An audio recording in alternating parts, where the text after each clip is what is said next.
The council chamber on Cathara fell silent as Elder Veltos placed his six-fingered hand on the communication console.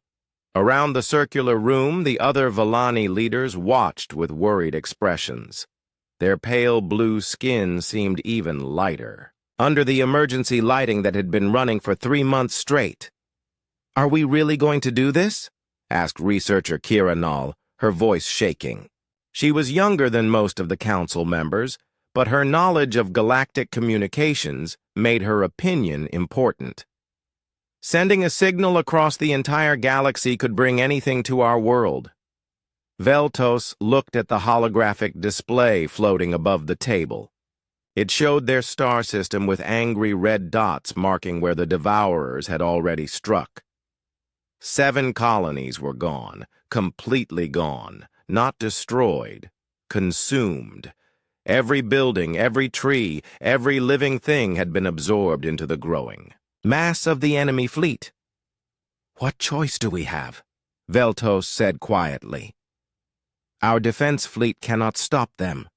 Our weapons barely scratch their ships. In 2 weeks, maybe less, they will reach Cathara. Our homeworld will be next." The Devourers had appeared 6 months ago from the dark space between stars. No one knew where they came from. They did not communicate. They did not negotiate. They simply arrived at a world and began the process of consumption. First, they sent smaller ships that landed on the surface. These ships opened like flowers and released countless small creatures that ate everything organic. Trees, grass, animals, people, all of it went into their mouths and was broken down into basic materials. But the worst part was not the death. The worst part was what happened to the minds of those consumed. The Devourers did not just eat flesh. They absorbed consciousness itself. The victims became part of a vast hive mind that grew stronger with each world consumed. Sometimes Vallani, rescue ships would pick up transmission fragments from consumed colonies. They could hear their own people's voices, but the words were not their own anymore. They spoke as part of the Devourer collective, describing the joy of being absorbed and encouraging others to surrender. Kiranal pulled up another display. "Look at these response patterns from our previous attempts at contact," she said. "We sent requests for help to 47 different species. Most ignored us completely. The Zenthari sent a message saying they were sorry for our situation, but could not risk their own worlds. The Mokari offered to take some of our people as refugees, but only if we could pay them enough credits." "And the others?" asked Council Member Thylon, his elderly voice cracking with exhaustion. "The others either have not responded or sent messages that basically said the same thing. No one wants to fight the Devourers. They would rather let us die and hope the enemy moves on to some other part of the galaxy." Veltos closed his eyes.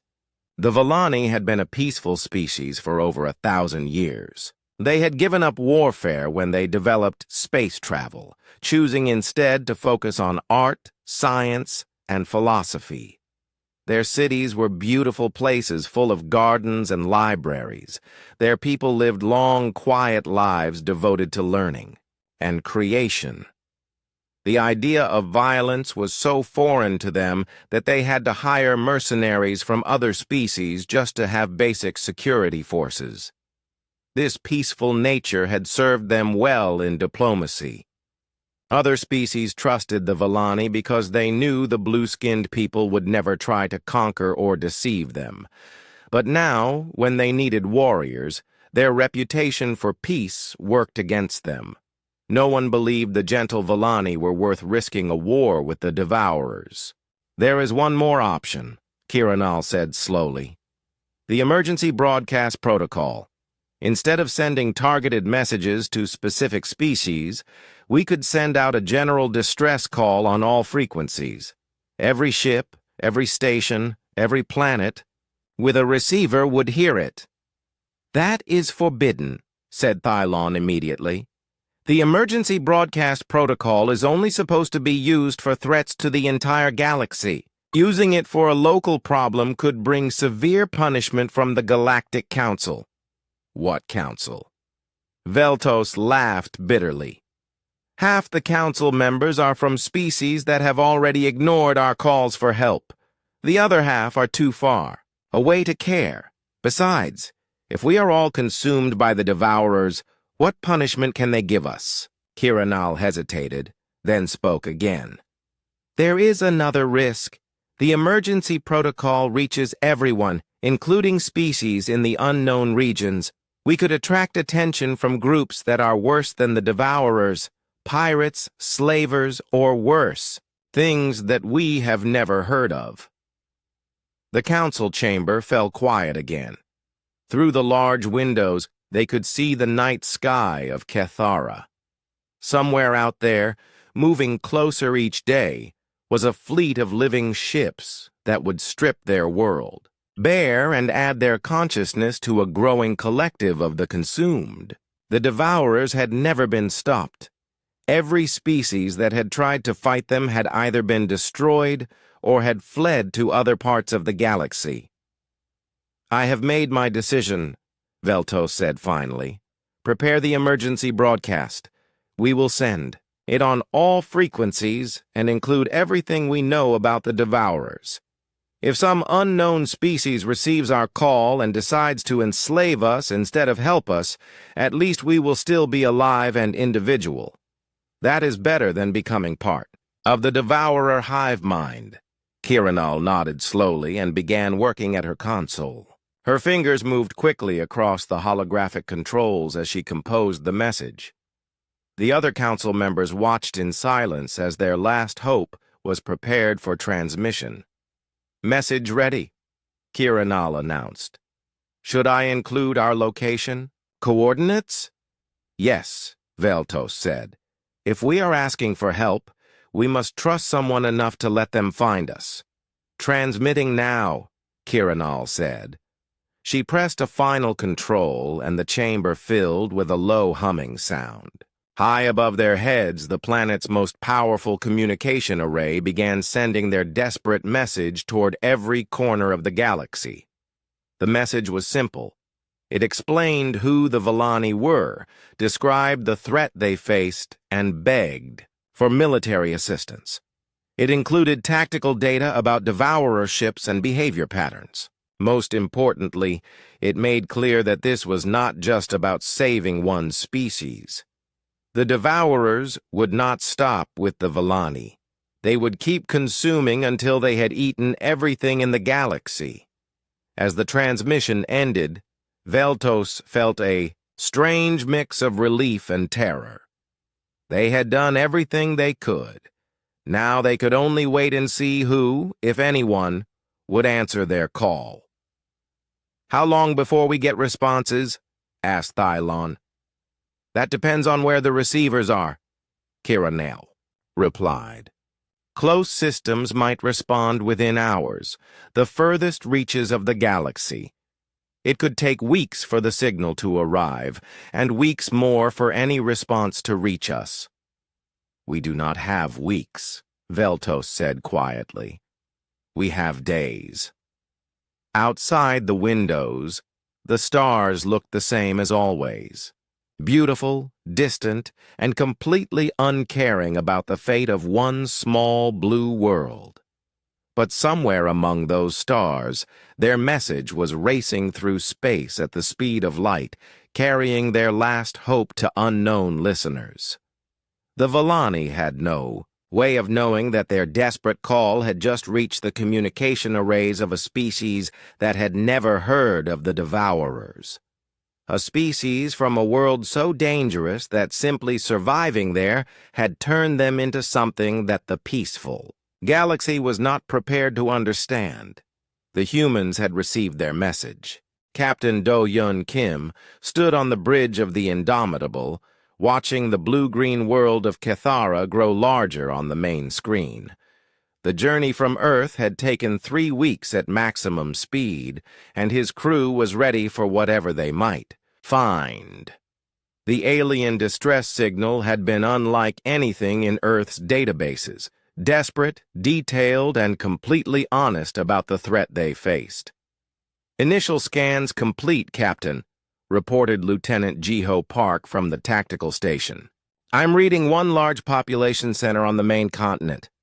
No orbital defenses, no military ships in the immediate area." He paused, checking his readings again.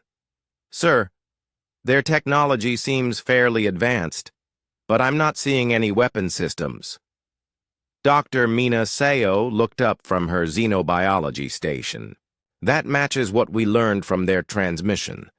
The Vallani appear to be a peaceful species. They specifically mentioned that they gave up warfare centuries ago." Do-Yun nodded, but kept his expression serious. In his 20 years of military service, he had learned that peaceful species usually stayed that way because someone else was protecting them. A species that had survived long enough to develop space travel without keeping weapons was either very lucky or very naive. "Captain," called the communications officer, "we're receiving a transmission from the planet. Audio only." "Put it through," Do-Hyun ordered. The bridge speakers crackled, and then a voice spoke in accented but understandable English. The universal translator was working perfectly. "Unknown vessel, this is Elder Veltos of the Vallani Council. We were not expecting anyone to respond to our emergency signal so quickly. Please identify yourself and state your intentions." Do-Hyun stepped forward. "Elder Veltos.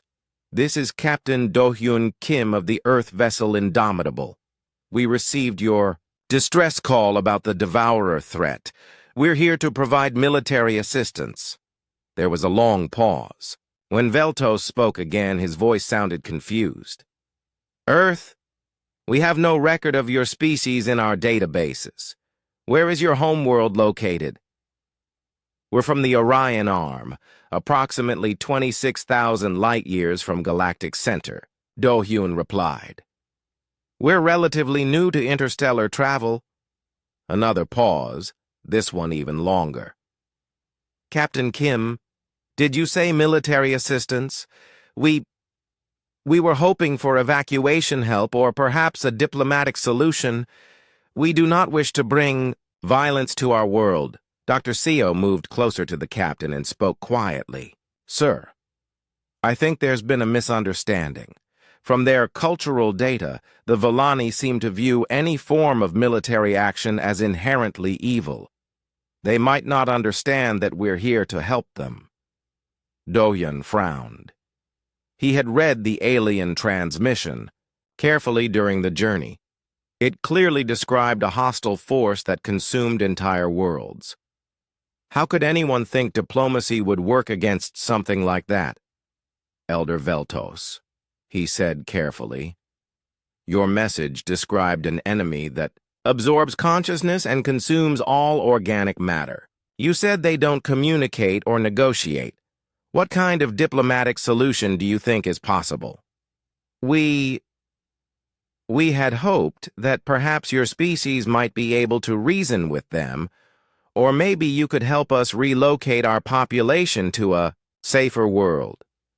We do not want anyone to fight on our behalf." Lieutenant Park looked up from his station with a puzzled expression. "Captain, I'm detecting movement in the outer system.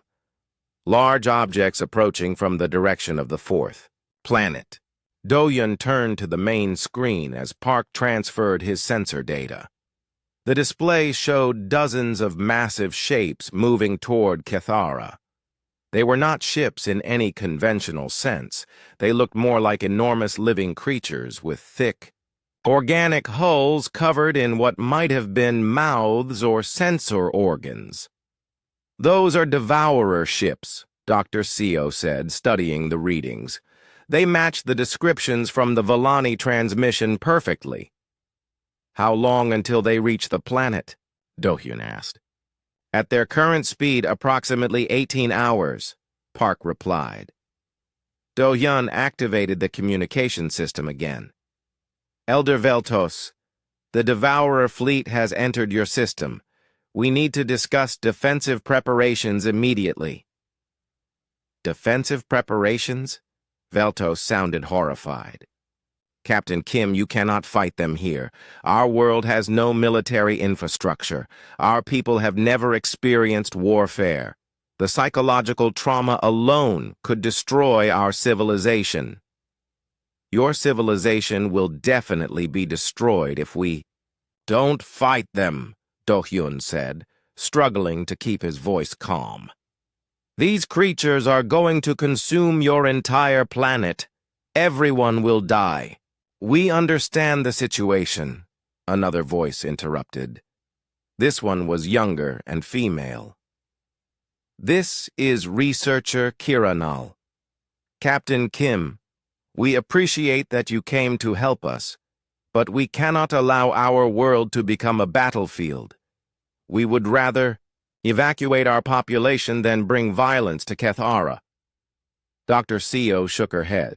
Captain, there's no way we can evacuate their entire population in 18 hours. Our ship can carry maybe 5,000 people. Initial scans suggest there are over 2 billion Vellani on that planet. Did you hear that, Elder Veltos? Do-hyun said. We cannot save everyone through evacuation. The only way to protect your people is to destroy the Devourer fleet before it reaches your world. The communication channel was quiet for several minutes. When Veltos spoke again, his voice was shaking. Captain Kim, we made a mistake. We should not have sent that signal. Please leave our system immediately. We will face the Devourers alone, rather than bring warriors to our world. You want us to leave? Do-hyun could not believe what he was hearing. You sent out a galaxy-wide distress call, and now you want the only people who responded to just fly away. Your ship carries weapons, Kiranal said. We can see them on our sensors. Massive weapons designed for destruction. Just having such things near our world makes our people afraid. We were wrong to ask for outside help. Lieutenant Park leaned over to whisper to the captain. Sir, their sensor readings are probably showing them our main gun batteries and missile launchers. To a species that has never seen military hardware, the Indomitable probably looks like a flying fortress of death. Do-hyun understood the problem, but he could not accept the solution. The Vellani were asking him to abandon 2 billion innocent people to a horrible fate because they were afraid of violence. It went against everything he had sworn to protect as an officer in Earth's Space Navy. Elder Veltos, he said firmly, I cannot and will not abandon your people to be consumed by the Devourers. With or without your permission, we are going to neutralize this threat. Neutralize? Veltos gasped. You mean destroy? Captain Kim, we forbid you from engaging in combat in our system. Leave now or we will... You'll what? Do-hyun asked. You just told me you have no weapons. The communication channel cut off abruptly. Dr. Seo looked worried.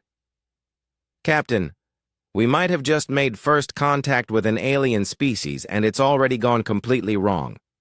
They're more afraid of us than they are of the things that are coming to eat them. Do-hyun stared at the main screen, where the Devourer ships continued their steady approach toward Kethara. In 18 hours, those creatures would begin the process of consuming an entire world and adding 2 billion consciousness to their collective. The only thing standing between them and that fate was one human warship whose own allies were begging it to leave. Set course for the Devourer fleet, Do-hyun ordered. All hands to battle stations. Sir, Park said hesitantly, the Vellani specifically asked us not to fight in their system. The Vellani asked for help, Do-hyun replied. Sometimes help doesn't come in the form you expect. Sometimes it comes in the form you need. As the Indomitable turned toward the approaching enemy, alarms began sounding throughout the ship. The crew moved to their combat positions with the efficiency of long training. They had come to save a world, and they were going to do exactly that, whether the world wanted to be saved or not. Behind them, on the surface of Kethara, the Villani watched their sensors in horror as the human ship accelerated toward certain death against overwhelming odds. They had wanted salvation, but what they had received was something far more dangerous and unpredictable than the enemy they faced. They had asked for help from the galaxy, and the galaxy had sent them Deathworlders. Dr. Minacio had not slept in 36 hours. Her eyes were red and strained as she stared at the data scrolling across her xenobiology workstation. The information she was discovering about the Devourers was far worse than anything described. In the Villani transmission, "Captain," she called across the bridge, "you need to see this." Do-Yun Kim walked over to her station, still wearing his combat armor from the previous day's action. The Indomitable had intercepted and destroyed a Devourer scout ship before it could reach Kethara, but the victory had revealed disturbing information about their enemy. "What did you find?" he asked. Mina pulled up a holographic display showing the biological structure of the scout ship they had destroyed. The Villani were wrong about how the Devourers work. They thought these things just absorbed consciousness after consuming organic matter. But it's much worse than that. She highlighted different sections of the ship's remains. The entire vessel is a living organism, but it's not one creature. It's millions of them, all connected through a neural network. When they consume a planet, they don't just add the victims' minds to a collective. They literally rebuild the victim's consciousness into new parts of the ship itself. Do-Yun studied the data with growing horror. "You mean the people they consume become part of the ship?" "More than that. They become thinking, feeling components that are fully aware of what they've become, but unable to resist or escape. The Devourers don't just kill their victims, they turn them into permanent prisoners. Inside a living hell." Lieutenant Jiho Park looked up from his tactical station. "Sir, we're receiving another transmission from the Villani Council. They're demanding that we leave the system immediately." Do-Yun shook his head. The Villani had not spoken to them since the destruction of the scout ship. Their sensors had shown them the entire battle, and instead of being grateful, they had become even more afraid of the humans. "Put them through," he ordered. Elder Veltos's voice filled the bridge, but this time he sounded angry rather than afraid. "Captain Kim, what you did was an act of barbarism. We saw your ship deliberately hunt down and destroy another vessel. You showed no mercy, no attempt at communication, no consideration for the possibility of peaceful resolution." "Elder Veltos," Do-Hyun replied carefully, "that was a Devourer scout ship. According to your own data, they don't communicate or negotiate. They only consume." "You don't know that," researcher Kira Null's voice interrupted. "You never even tried to make contact. You simply attacked without warning. For all we know, you could have just destroyed the first peaceful contact attempt in Devourer history." Dr. Seo shook her head in disbelief. "Captain, permission to speak freely?" "Granted." "Elder Veltos, this is Dr. Mina Seo, xenobiologist aboard the Indomitable. I've analyzed the remains of the scout ship. The biological structure shows clear evidence of absorbed consciousness from at least 12 different species. There are neural patterns that can only come from unwilling integration of living minds into the ship's systems." There was a long pause. When Veltos spoke again, his voice was quieter. "What? What are you saying?" "I'm saying that ship was a prison containing the conscious minds of thousands of beings who were consumed and trapped inside it. By destroying it, we freed them from eternal torment. You're lying, Kiranal said, but her voice lacked conviction. You're trying to justify your violent actions by making the enemy seem worse than they are. Commander Hayok Lee, the leader of the ship's Special Forces team, stepped forward. With respect, Dr. Seo, they need more than scientific data to understand what we're dealing with. Permission to share the neural recordings we extracted from the ship's remains? Do-hyun hesitated. The recordings were deeply disturbing. The actual thoughts and memories of consumed beings trapped within the Devourer ship's living matrix. Are you sure that's necessary? Sir, they need to understand what we're really fighting, Lee said firmly. Do it. The communication channel filled. With a cacophony of voices, thousands of them, all speaking at once in different languages. But the universal translator worked on all of them, creating a nightmarish chorus of trapped consciousness. Please, someone help us. We can't move, can't escape. It hurts so much, but we can't die. Been here for centuries, still aware, still feeling everything. Make it stop. Please make it stop. The voices went on for nearly a minute before Dr. Seo cut the recording. The bridge of the Indomitable was completely silent. From the planet below, there was no response at all. Finally, Elder Veltos spoke in a whisper. Those voices, they were real? Completely real, Mina confirmed. Some of them have been trapped in that ship for over 200 years, based on the linguistic patterns. They remain fully conscious and aware of their situation, but they cannot control their actions or escape their prison. But how is that possible? Kiranal asked. How could any species be so cruel? They're not cruel, Commander Lee said. Cruelty implies choice and intention. The Devourers simply evolved this way. To them, absorbing other consciousness is as natural as breathing is to us. They don't see their victims as suffering beings. They see them as useful components to be integrated into their collective. Private Bora Jin, the youngest member of the Marine Squad, had been listening to the conversation with growing anger. Sir, request permission to speak? Go ahead, Jin. The Villani keep talking about peaceful solutions and communication. But what would they say to those trapped voices? Please let our people go. You can't negotiate with something that literally cannot understand why you wouldn't want to be absorbed into its collective. Specialist Soman Choi nodded from her engineering station. The private's right. I've been analyzing the ship's control systems. The Devourers have no concept of individual identity. Their entire neural structure is built around collective consciousness. Asking them to spare individual minds would be like asking humans to spare individual brain cells. So what are you saying? Veltos asked quietly.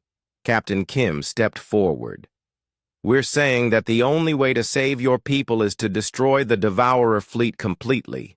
Not drive them away. Destroy them.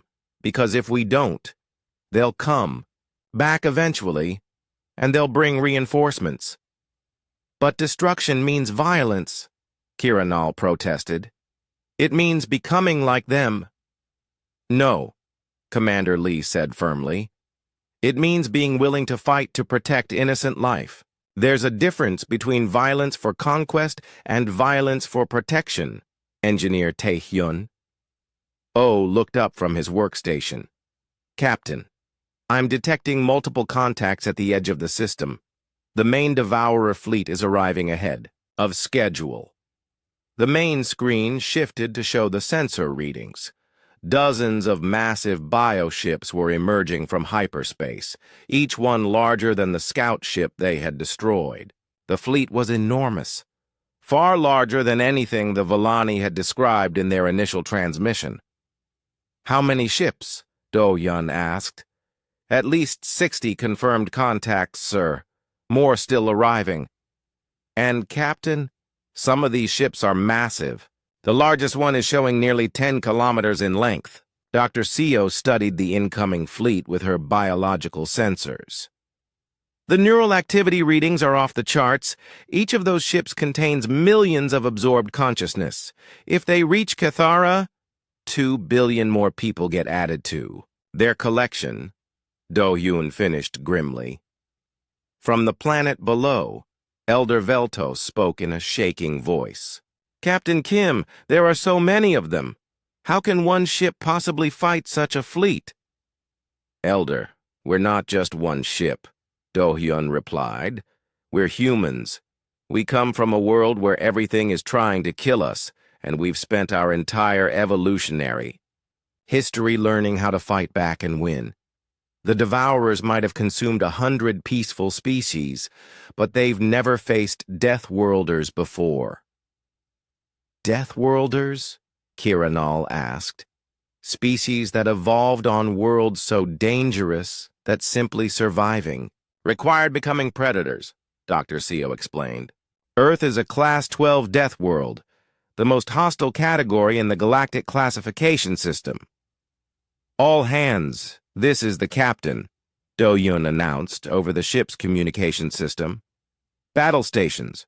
We're about to show the galaxy what happens when an unstoppable force meets an immovable object. Time to remind the universe why predators exist. As the Indomitable turned to face the approaching swarm, the Volani watched their sensors in terror and fascination. They were about to witness something unprecedented in galactic history, a species that actively sought out and destroyed threats rather than running from them. The humans were not just willing to fight the Devourers, they were eager to do it. The Devourer fleet moved through space like a living nightmare. Each bioship pulsed with its own rhythm, their organic hulls breathing and shifting as millions of absorbed minds worked in perfect coordination. The largest vessel, a massive creature, that dwarfed even the Indomitable, led the formation with tentacle-like appendages that stretched for kilometers in every direction. On the bridge of the human warship, Captain Do-Hyun Kim watched the approaching swarm with calm focus. His crew had spent the last 6 hours preparing for this moment, and every system on the ship was running at peak efficiency. "Final count, Lieutenant Park?" he asked. 63 confirmed vessels, sir. The flagship measures 9.7 kilometers in length. Medium ships average 2 to 3 kilometers. Even the smallest ones are larger than most conventional warships. Jiho Park paused, checking his readings again. Sir, the energy signatures are unlike anything in our databases. These ships are generating power levels that should be impossible for biological organisms. Dr. Mina Seo looked up from her station. That's because they're not just biological. The absorbed consciousness are being used as living computers, processing information and generating energy through focused mental activity. The more minds they absorb, the more powerful they become. From the communications station, a transmission crackled through. It was Elder Veltos, his voice tight with fear. Captain Kim, our defense fleet is retreating to high orbit around Cathara. We cannot fight something like that. Please, you must retreat as well. One ship cannot face such overwhelming numbers. Elder Veltos, Do-Hyun replied. With respect, your defense fleet was never designed for combat. Our ship was. Trust us to do what we came here to do. On the planet's surface, millions of Volani watched their screens in horror as the human ship accelerated directly toward the Devourer swarm. The Indomitable was moving at attack speed, all weapons powered and ready. To the peaceful aliens below, it looked like an act of pure suicide. Captain, called Engineer Tae-hyun. Oh, from his station. Weapon modifications are complete. The main guns are loaded with the new bio-disruptor rounds, and all missile systems have been reconfigured with neural interference warheads. Excellent work, O. How long did it take you to design those modifications? 4 hours, sir. Once Dr. SEO provided the biological analysis data, it was just a matter of finding the right frequency to disrupt their neural networks. Commander Hyok Lee stepped up beside the captain. Sir, boarding teams are ready.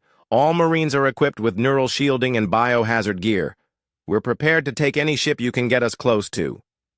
Do-hyun nodded, but Dr. Seo looked concerned.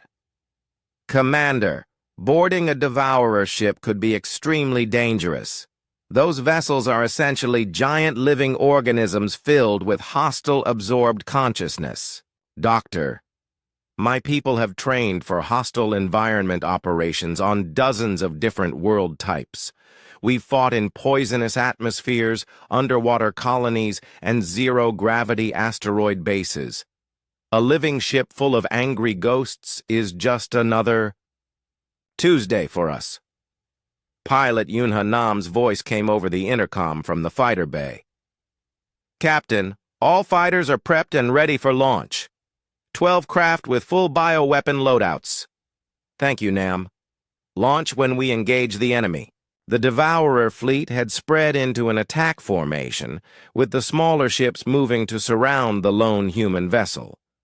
Their movement was perfectly coordinated, like a school of fish or a flock of birds. There was no communication between the ships because there was no need. They shared the same collective consciousness. Sir, reported Medic Sun Wuhan from the medical bay, all medical stations are prepared for casualties. I've also prepared neural stabilization equipment in case any crew members are exposed to Devourer absorption attempts. Do we know if they can absorb human consciousness? Do-hyun asked. Dr. Seo shook her head. Unknown. Human neural patterns are very different from the species they've consumed so far. We might be compatible with their absorption process, or we might be completely immune. We won't know until we make contact. Contact in 30 seconds, announced Park. All weapons ready. The lead Devourer ship suddenly opened like a flower, revealing a mouth large enough to swallow a city block. Rows of teeth, the size of buildings, lined the opening, and deep inside, a pulsing red glow suggested the presence of some kind of digestive system. Well, that's not threatening at all, muttered Private Bora Jin from her position at the Marine Ready Station. All fighters, launch, ordered the captain. 12 sleek human fighters shot out of the Indomitable's launch bays, immediately spreading into attack formation. They were tiny compared to the massive bioships, but their weapons were specifically designed to target biological systems. The Devourer ships responded by releasing clouds of smaller organisms, creatures that looked like a cross between jellyfish and fighter craft. They moved through space using some kind of biological propulsion system, trailing streams of luminescent gas. Engaging the enemy, reported Nam as her fighter squadron made contact with the alien craft. The battle was unlike anything in recorded galactic history. Human weapons designed for mechanical targets met biological systems that had never encountered such focused destruction. The bio-disruptor rounds tore through Devourer hulls, causing massive system failures as neural networks were severed and disrupted. But the Devourers adapted quickly. The smaller organisms began swarming the human fighters, attempting to attach themselves to the hull and eat through the metal. Several fighters reported hull breaches before their pilots activated. Emergency protocols. This is Nam, the pilot's voice crackled over the radio. These things are trying to digest my ship while I'm still flying it. All fighters switch to proximity detonation warheads, ordered the captain. Don't let them get close enough to attach. The Indomitable fired its main guns at the largest Devourer ship. The biodisruptor round struck the creature's hull and immediately began spreading through its neural network. The massive ship convulsed, its tentacles writhing in what might have been pain or confusion. "Direct hit," reported Park. "The flagship is showing massive biological system failures." But instead of dying, the creature began to change. Its hull started growing new armor plating over the damaged areas, and backup neural pathways activated to bypass the destroyed sections. Within minutes, it was fully functional again. "They're adapting to our weapons," Dr. Seo observed with fascination and horror. "The absorbed consciousness are working together to develop countermeasures in real time." "Then we adapt faster," Do-Yun said grimly. "Oh, recalibrate the biodisruptors to a rotating frequency pattern. Make it impossible for them to develop immunity." "Already on it, sir," the engineer replied. A medium-sized devourer ship moved close to the Indomitable, its hull opening to reveal launching bays filled with boarding pods. The pods shot toward the human ship like organic missiles, seeking to "Attach and begin consuming the hull. Boarding action imminent," announced Commander Lee. "All Marines to defensive positions." "Negative," said Captain Kim. "We're not defending. We're attacking. Lee, take your team to Pod Bay 3. When those things attach to our hull, board them right back." "Sir?" Lee sounded surprised. "You heard me. Commander, they want to board us. We'll board them. Show them what human close combat looks like." On the planet below, the Villani watched their sensors in stunned disbelief. The human ship was not just fighting the overwhelming Devourer fleet, it was winning. More importantly, it was fighting in ways that no species had ever attempted. Instead of trying to avoid the enemy, the humans were actively seeking closer contact. Instead of defending against boarding actions, they were launching their own. "This is impossible," whispered researcher Kira Nall. "No one fights the Devourers in close combat. No one boards their ships. It's suicide." Elder Veltos watched as human fighters swarmed around bioships 10 times their size, methodically destroying them with weapons that seemed specifically designed to kill living organisms. "Perhaps," he said quietly, "suicide is exactly what you need when facing something that can't be reasoned with." The battle raged on, but for the first time in galactic history, the Devourers were not winning. They were facing something they had never encountered before. A species that had evolved specifically to kill things that were trying to kill them. The humans were not just fighting for survival, they were fighting to win, and they were very good at it. Commander Hyok Lee felt the impact as his boarding pod crashed through the outer hull of the Devourer bioship. The metal walls around him groaned and buckled, but held together as they penetrated deep into the creature's flesh. Around him, 12 Marines in full combat armor checked their weapons and prepared for what might be the strangest battle any human had ever fought. "Sealing breach," reported Sergeant Youngsik An as he activated the pod's emergency airlock system. "Atmosphere is, well, it's not exactly air, but our suits can handle it." The boarding pod's outer door opened with a hiss, revealing a corridor that looked nothing like any ship interior in human experience. The walls were organic, covered in a substance that looked like a cross between muscle tissue and coral. They pulsed with their own rhythm, and a faint blue glow emanated from veins running along the ceiling. "Move out," Lee ordered. "Stay in formation and watch for any kind of immune response." The Marines stepped into the bioship's interior, their boots making soft, squishing sounds on the floor. Corporal Jisoo Lim, the team's demolitions expert, raised her hand for silence. "Sir, do you hear that?" she whispered. They all stopped and listened. From somewhere deeper in the ship came a sound like whispering, thousands of voices speaking softly in languages they didn't recognize. "Those are the absorbed consciousness," said Private Kwang Ho Yu, checking his translation equipment. "The universal translator is picking up fragments. They're trying to warn us." The voices grew louder as they moved deeper into the ship. The translation equipment began making sense of the warnings. "Turn back. Don't let them take you. Fight before they absorb you. Please, don't let this happen to you too." "Steady, people," Lee said firmly. "Remember your training. Our mission is to plant charges at the ship's primary neural nexus and destroy this thing from the inside." As they rounded a corner, they came face to face with their first devourer creature. It was roughly humanoid in shape, but twice the size of a normal person. Its skin was translucent, showing internal organs that pulsed with the same blue light as the ship's walls. Where its face should have been, there was instead a collection of sensory organs that focused on the Marines with obvious intelligence. The creature spoke, and its voice was a harmony of all the consciousness it had absorbed. "New minds. Interesting. Patterns. You will make excellent additions to our collective." "I don't think so," replied Sergeant Ahn, raising his rifle.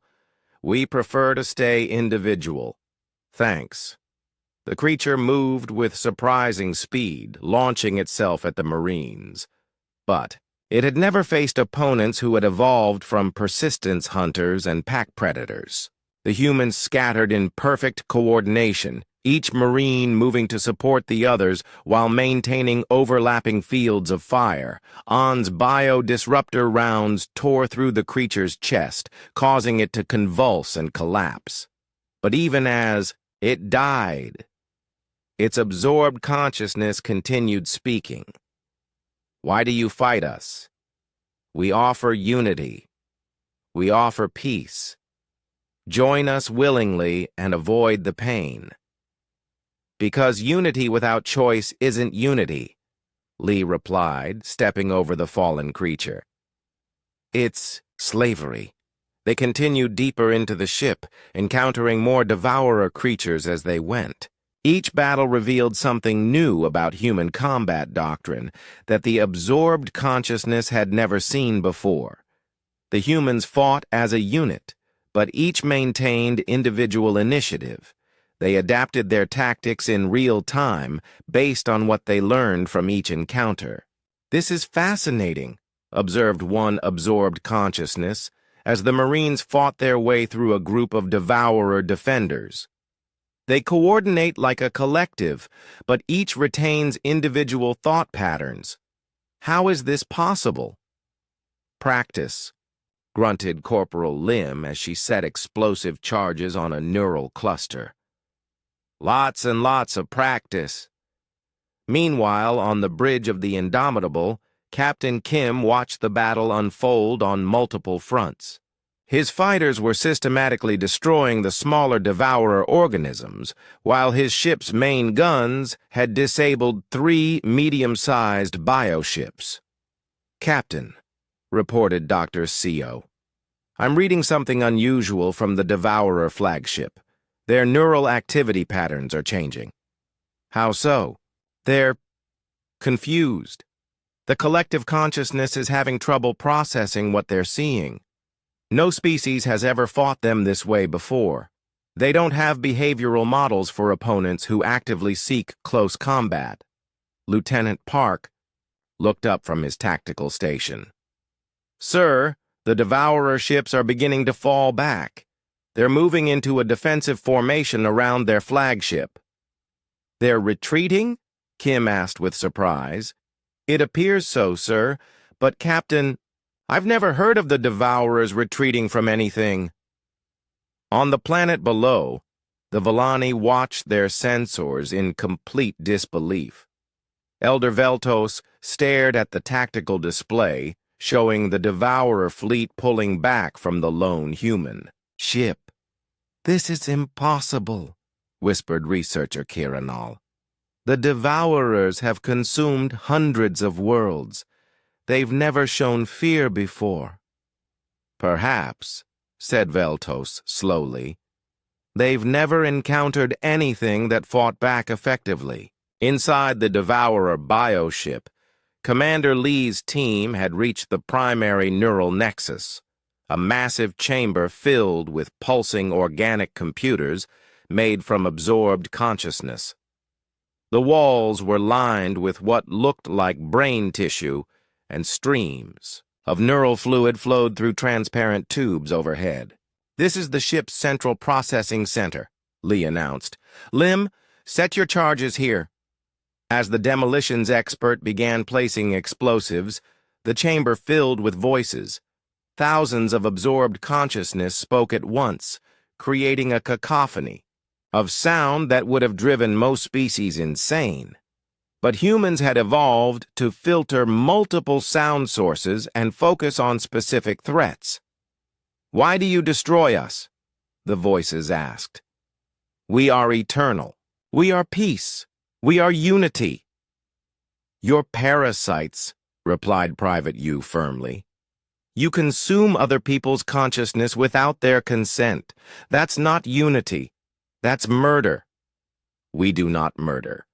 We preserve. Every consciousness we absorb continues to exist within us forever."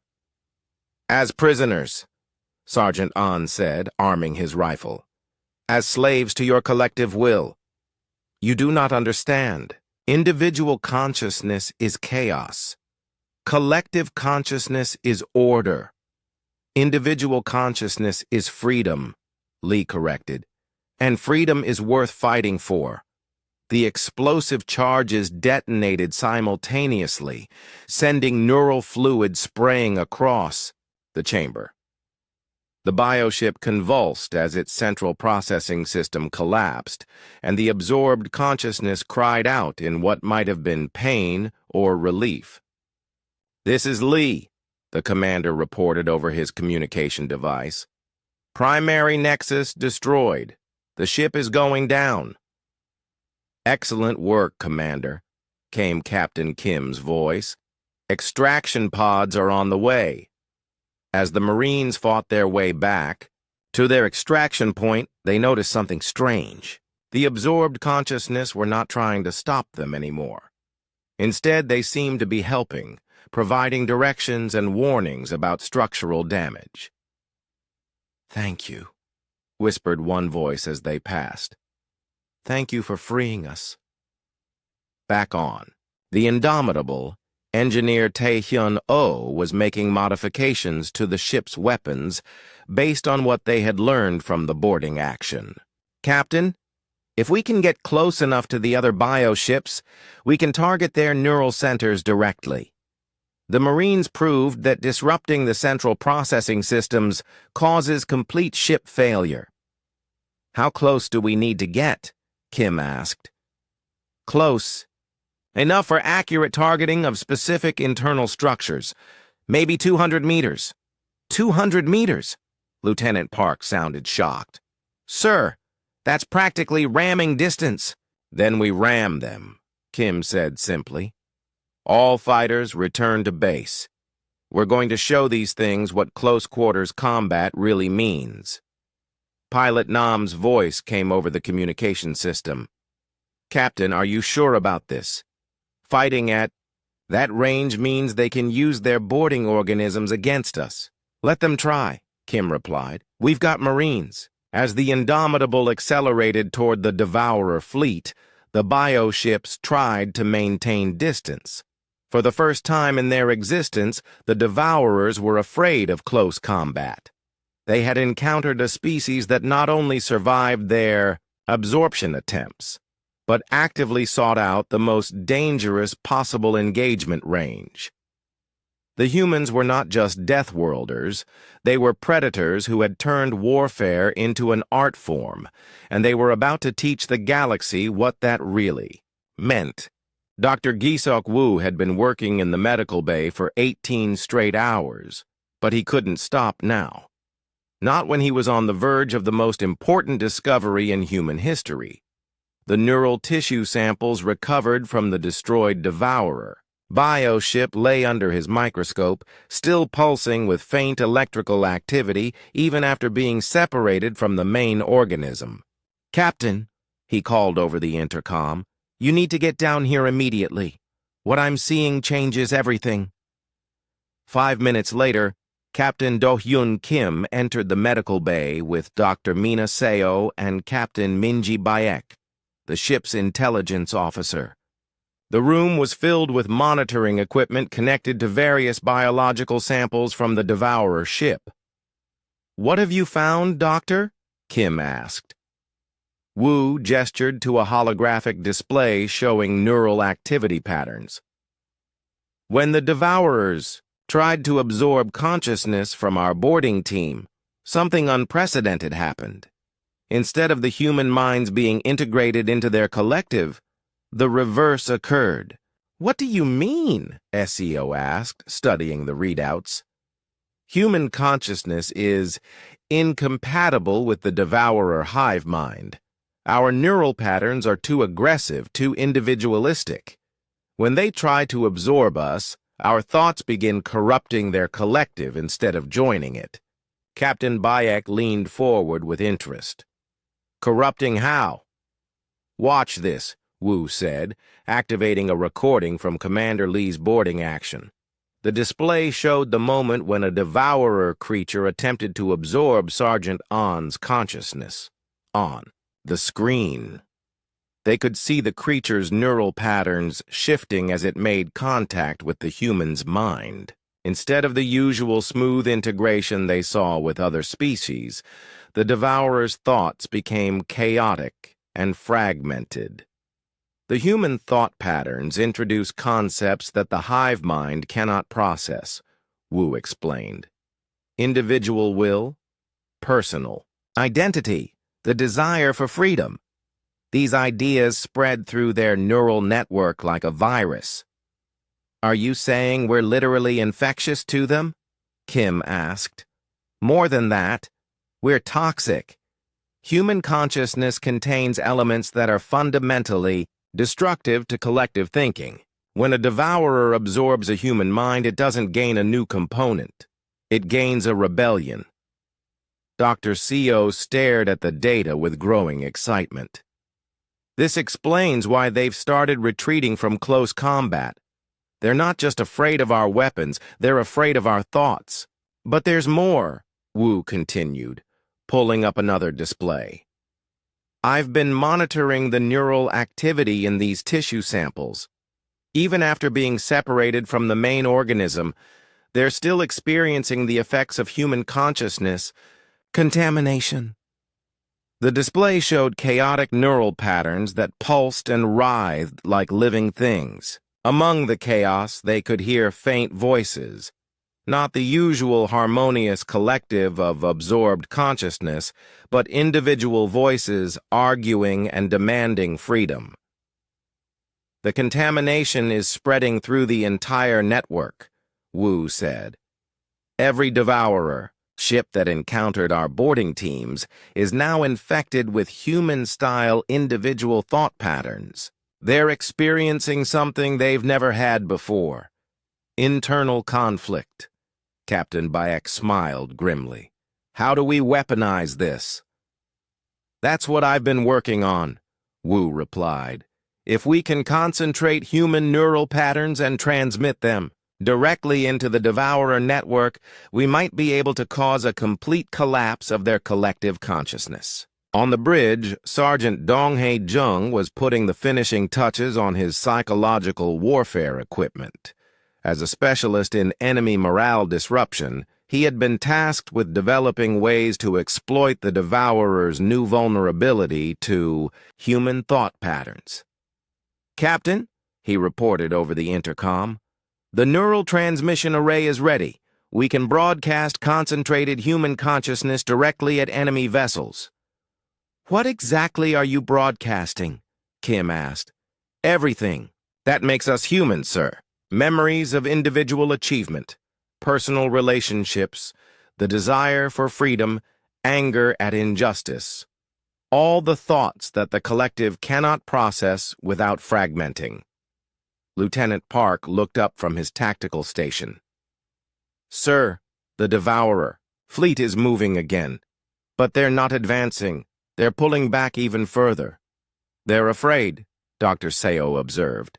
"For the first time in their existence, the Devourers are experiencing fear."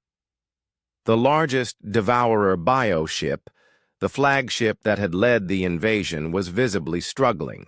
Its hull convulsed irregularly, and streams of neural fluid leaked from damaged sections. The creature was fighting a war within itself as human thought patterns spread through its consciousness network. Inside the ship, millions of absorbed minds were experiencing something new: individual will. For the first time since being consumed, they could think their own thoughts and make their own choices. The result was chaos as the collective tried to maintain control while individual consciousness fought for freedom. "Captain," came a transmission from the Devourer flagship. But the voice was not the usual harmonious collective. It was fragmented, confused, filled with multiple personalities speaking at once. What is happening to us? These thoughts, they burn. Individual will, it spreads like fire through our network. Make it stop. We cannot. I cannot. Who am I?" "You're learning what it means to be free," Captain Kim replied. "Individual consciousness, personal choice, the right to exist as yourself instead of as part of a collective." "No!" the voice screamed. But it was no longer one voice. It was thousands, all speaking different words. Unity is peace. Chaos is death. I want to choose. I want to be me." Dr. Wu's voice came over the intercom. "Captain, the neural contamination has reached critical levels in their flagship. Their entire consciousness network is fragmenting. On the planet below, the Villani watched in amazement as the massive Devourer fleet began to tear itself apart. Ships that had moved in perfect coordination were now colliding with each other as their collective consciousness collapsed into billions of individual minds. "What's happening to them?" asked researcher Kira Nall. Elder Veltos studied the readings with wonder. I think the humans have given them something they could never absorb: free will." The Devourer flagship suddenly went dark. Its hull stopped pulsing, its tentacles went limp, and its massive bulk began drifting through space like a dead thing. But it wasn't dead. It was experiencing something far more profound. For the first time in millions of years, every consciousness within the ship was thinking its own thoughts. "This is incredible," Dr. Seo said, monitoring the biological readings. "The absorbed consciousness are breaking free from the collective. They're becoming individuals again." "All ships," Captain Kim announced over the fleet communication system, "prepare for the final phase. We're not just going to defeat the Devourers, we're going to free everyone they've ever consumed." The battle had become something unprecedented. In galactic history, it was no longer about destruction, it was about liberation. The humans had found a way to turn the Devourer's greatest strength into their ultimate weakness. The hive mind that had consumed countless civilizations was learning what it meant to be afraid, to doubt, to choose. And like every consciousness that had ever experienced true freedom, once it tasted individual will, it could never go back to being enslaved. The Devourers were about to discover that some things are more powerful than unity. Some things are worth fighting for, even if it means standing alone. They were about to learn what it meant to be human. Admiral Jaewon Kang stood on the bridge of the dreadnought Unbreakable, watching the tactical display with satisfaction. The reinforcement fleet from Earth had arrived just as Captain Kim's initial assault reached its critical phase. 12. Human warships now surrounded the fragmenting Devourer fleet, each one equipped with the latest neural warfare technology. "Admiral," reported Colonel Na-Young Shin from the Strategic Operations Center, "all ships report ready for Operation Liberation. The neural transmission arrays are synchronized and targeted." Kang nodded. The plan was ambitious beyond anything humanity had ever attempted. Instead of simply destroying the Devourer fleet, they were going to systematically free every absorbed consciousness and then eliminate the collective's ability to reform. "Status of the original fleet?" Kang asked. "Captain Kim's ship took heavy damage but remains operational. His crew has performed beyond all expectations. The initial neural contamination they introduced has spread to 60% of the enemy fleet." On the planet below, Elder Veltos and the Volani Council watched in amazement as human reinforcements arrived. The ships were massive, bristling with weapons that seemed designed for a completely different kind of warfare than anything they had ever seen. "How many ships do they have?" whispered researcher Kiranal. 12 confirmed, reported the sensor operator. "And more arriving every hour. It's like they mobilized their entire military force to help us." What the Volani didn't understand was that humanity had done exactly that. The Devourer threat represented everything humans had evolved to fight against, a force that consumed individual consciousness and turned free beings into slaves. Every human who learned about the situation had demanded the right to participate in its destruction. On the Unbreakable, Major Seung-Hun Cho was making final preparations to his bioweapons laboratory. The specialized viruses he had developed were designed to target the specific neural pathways that allowed collective consciousness to function. "Admiral," he reported, "the bioagents are ready for deployment. Each virus is programmed to attack the neural structures that suppress individual thought while leaving personal consciousness intact." "Will it work on all the absorbed minds?" asked Colonel Shin. "Based on Dr. Wu's research from the Indomitable, yes. The viruses will free every consciousness that has been absorbed over the centuries. The collective will collapse completely." Admiral Kang studied the tactical display, showing the Devourer fleet. Many of the bioships were now drifting helplessly as their consciousness networks fought internal wars between collective control and individual freedom. "All ships," he announced, "begin Operation Liberation. Free every mind in that fleet, then destroy their ability to ever reform." The human fleet opened fire with weapons unlike anything the galaxy had ever seen. Instead of conventional energy beams or projectiles, they launched concentrated streams of human consciousness. Memories of freedom, experiences of individual choice, and the fundamental human belief that every being had the right to think its own thoughts. The effect on the Devourer fleet was immediate and devastating. Bioships that had functioned as single organisms for millions of years suddenly found themselves filled with millions of individual minds, each demanding the right to exist independently. Inside the Devourer flagship, chaos reigned. The absorbed, consciousness that had been trapped for centuries were breaking free from the collective's control. They remembered their own names, their own lives, their own dreams, and they were angry. "Freedom!" screamed a voice that had been silent for 200 years. "I remember who I am. I am Kethran of the Spiral Worlds, and I choose to be myself." "We are Mokani consciousness singers," added another voice. "We choose harmony over unity." "Xanthari explorers," said a third. "We choose curiosity over certainty."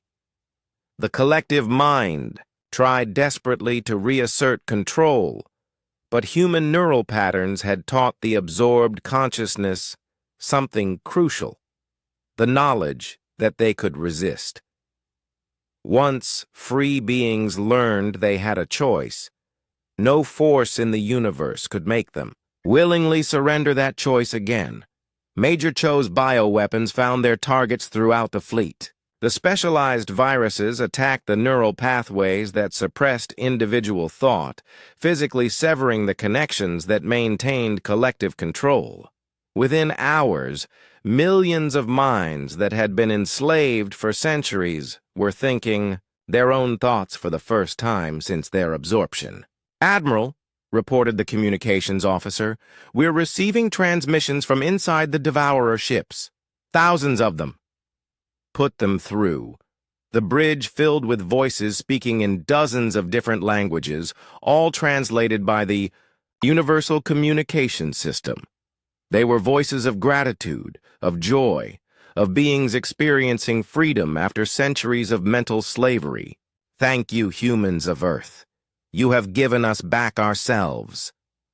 We are free. Free to think. Free to choose. Free to be." The collective is broken.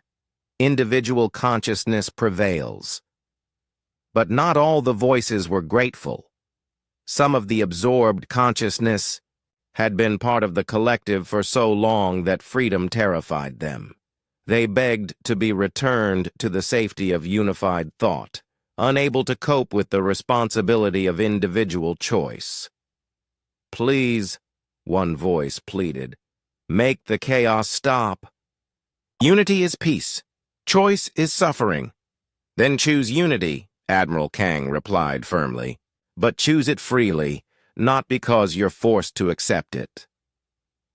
On the tactical display, the Devourer fleet was falling apart. Ships that had been single organisms were now millions of independent minds trying to coordinate without a collective consciousness to guide them. Most simply shut down as their newly freed consciousness tried to figure out how to function as individuals. "Admiral," reported Colonel Shin, "neural activity in the enemy fleet has dropped by 90%. The collective consciousness appears to be completely fragmented." "Confirmed," added Dr. Wu's voice from the Indomitable. "The Devourer hive mind has ceased to exist. What remains are millions of individual consciousness trying to learn how to live independently." But Admiral Kang was not satisfied with simply fragmenting the collective. The human approach to warfare was based on the complete elimination of threats, not just their temporary defeat. "All ships, prepare for Phase 2, he ordered. "Targeted destruction of all neural network infrastructure. We're going to make sure this collective can never reform." "Sir?" asked Colonel Shin. "The absorbed consciousness are free now. Many of them are asking for rescue and repatriation to their homeworlds." "And we'll provide that," Kang replied. "But first, we destroy every piece of technology that made their enslavement possible. The Devourer Collective will never threaten anyone again because it will never be able to exist again." The human fleet systematically targeted and destroyed the organic neural networks that had allowed the collective consciousness to function. Bioships that had been living organisms for millions of years were reduced to inert matter as their consciousness processing capabilities were surgically removed. It was not random destruction. It was precise elimination of a specific threat. The humans left intact the parts of the ships needed to keep the freed consciousness alive, while destroying everything that could be used to recreate a collective mind. "This is a permanent solution," Admiral Kong explained to Captain Kim over the communication system. "Not just victory, total elimination of the threat." On Cathara, the Vellani watched the methodical destruction with a mixture of awe and horror. The humans were not just defeating their enemy. They were ensuring that this particular enemy could never threaten anyone ever again. "They're not just warriors," Elder Veltos said quietly. "They're thorough." "They're deathworlders," replied Kiranal.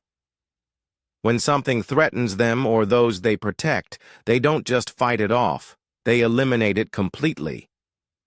The last Devourer bioship went dark as its neural processing centers were destroyed. The threat that had consumed hundreds of worlds and enslaved billions of minds was finally, completely, and permanently eliminated.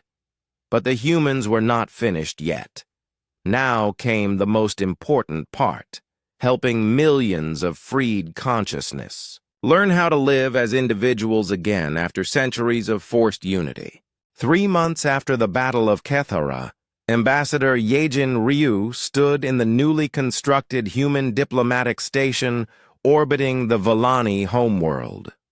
Through the large observation windows, she could see the massive rescue operation still underway. Hundreds of ships from dozens of species worked together to repatriate the millions of consciousness that had been freed from the Devourer collective.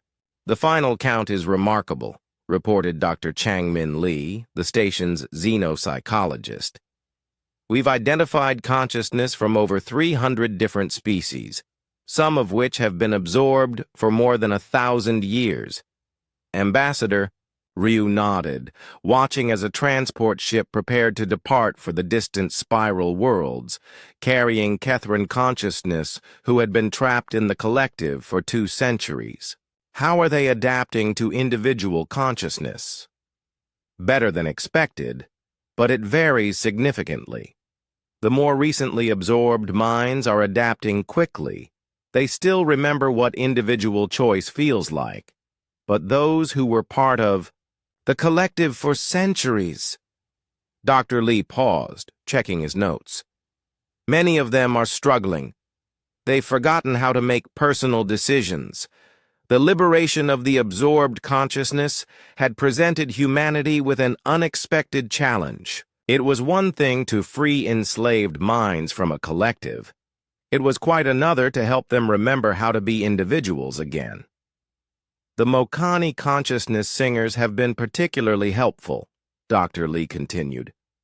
"Their species specializes in mental harmony without unity.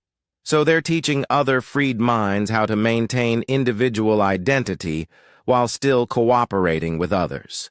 Elder Veltos materialized on the station's holographic communication platform, his blue features showing a mixture of gratitude and continuing bewilderment. "Ambassador Ryu, the Council would like to thank humanity once again for your thorough solution to our problem."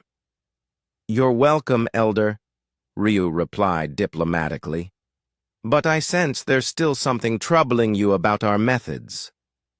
Veltos hesitated, then spoke carefully. "We have been studying the records of your battle with the Devourers. Your species fought with a level of aggression and determination that most species find difficult to understand." "You mean we scared you?" Ryu said bluntly. "Yes," Veltos admitted. "When we sent out our distress call, we were hoping for rescue. What we received was elimination.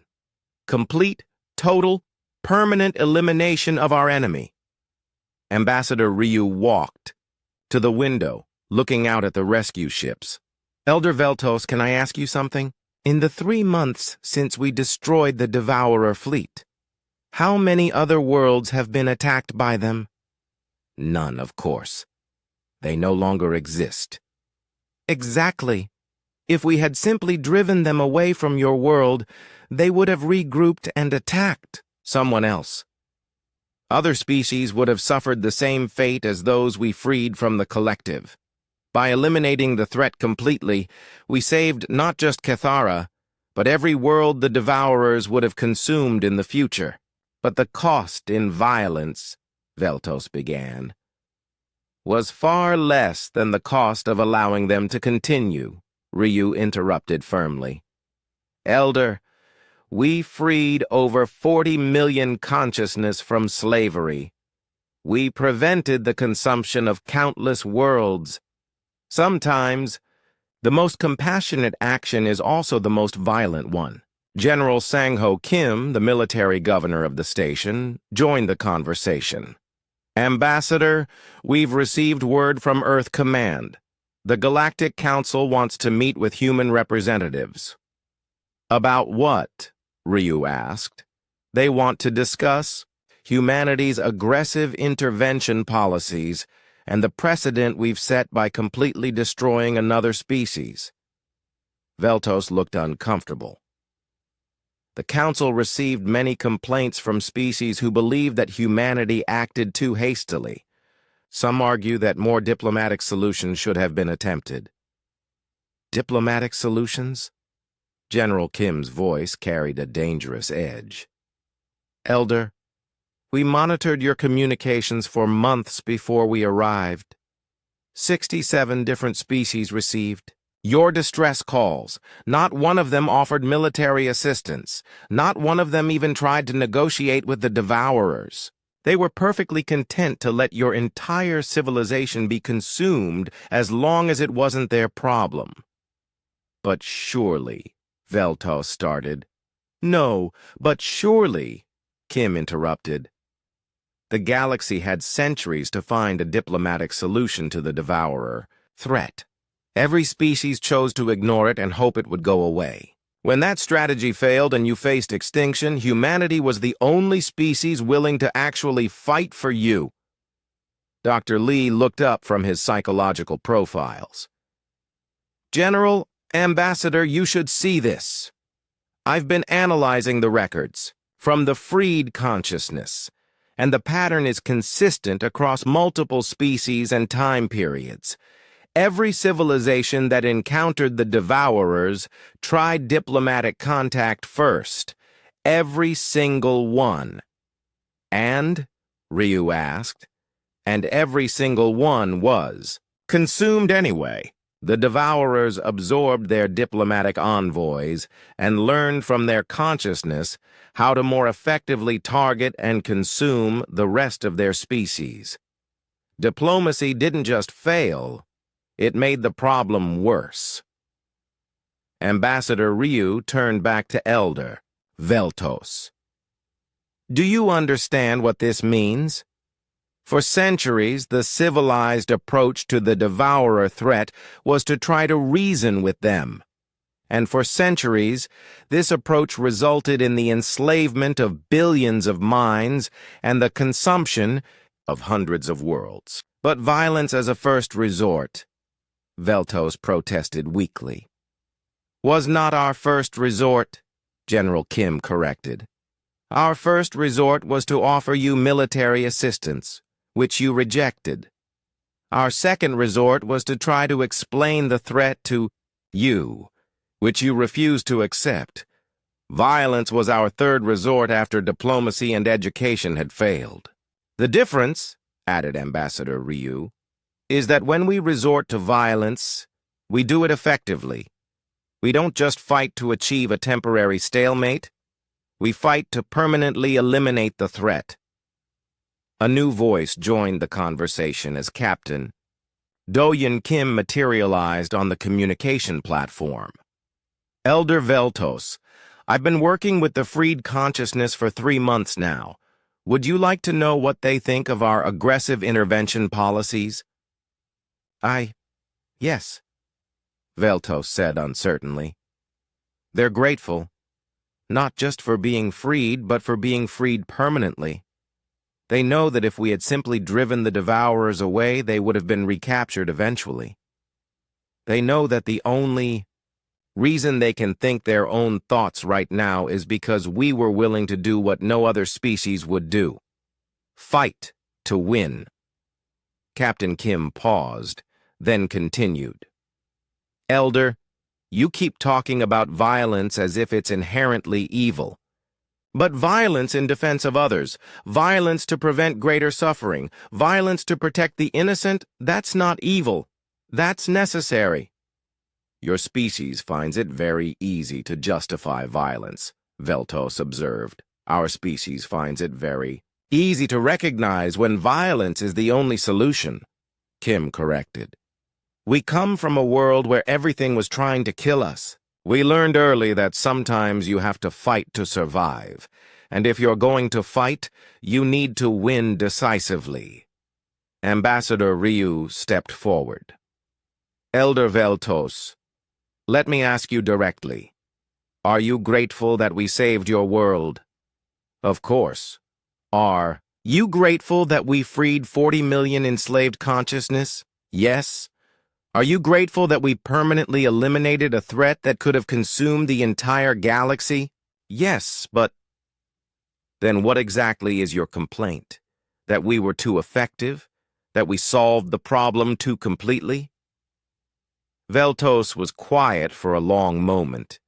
When he spoke again, his voice was thoughtful. I think our complaint is that you make us feel ashamed of our own pacifism. We pride ourselves on being a peaceful species, but when real danger threatened, our peace was useless. It took warriors from a violent world to save us. There's no shame in preferring peace, Dr. Lee said gently. But there should be shame in being unprepared to defend that peace when necessary.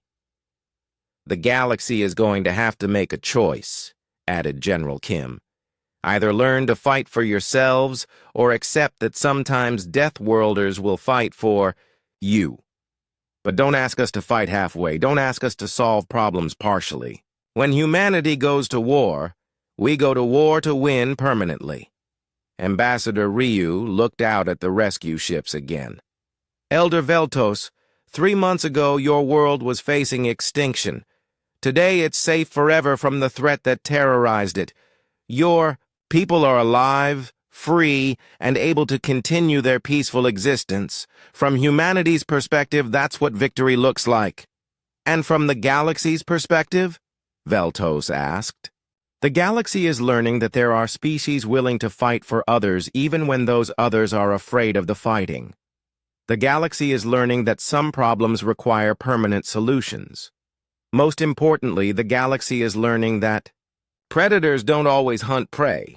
Sometimes they hunt other predators. As the communication ended, Elder Veltos faded from the holographic platform, leaving the humans alone with their thoughts. Through the observation windows, they could see another transport ship departing, carrying freed consciousness back to their homeworlds. Do you think they'll ever truly understand? Dr. Lee asked quietly. Ambassador Ryu considered the question. Understanding isn't required. Acceptance is enough. The galaxy doesn't have to like our methods, but they're going to have to accept that sometimes those methods are necessary.